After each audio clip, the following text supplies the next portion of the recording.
અંકલેશ્વરમાં પડેલા આશરે 2 ઇંચ વરસાદ બાદ નવા ગામ અને કરાવેલ ગામમાં જોડાવતા ડાયવર્ઝન માર્ગ વરસાદી પાણીના પ્રવાહમાં ધોવાઈ જતા તંત્રે સેફ્ટી બેરિયર લગાવી માર્ગ અવરજવર માટે બંધ કરી દીધો છે, જેના કારણે નવા ગામ કરાવેલ સહિત 4 ગામોના લોકોને રોજિંદા કામકાજ માટે અંદાજે 15 કિલોમીટરનો વધારાનો ફેરાવો કરવો પડી રહ્યો છે। સ્થાનિકોમાં ચોમાસા પહેલા બ્રિજની અધૂરી કામગીરી પૂર્ણ ન કરતા હાલની સ્થિતિ સર્જાઈ હોવાનું કહી તંત્ર સામે રોષ વ્યક્ત કર્યો છે।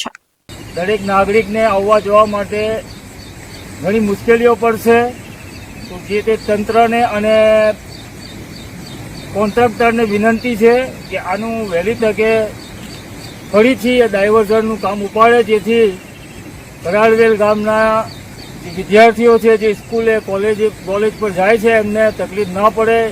ઘણા બાળકો અહીંયાથી સ્કૂલે દધાલ, અંકલેશ્વર અલગ અલગ જગ્યાઓ પર ભણવા માટે જાય છે અને અમારે હવે અહીંયાથી દવાખાને જવું હોય તોય દધાલ જવા માટે પણ 7 થી 8 કિલોમીટર થશે। અંકલેશ્વર જવા માટે 18 થી 20 કિલોમીટરનો ફેરાવો થાય।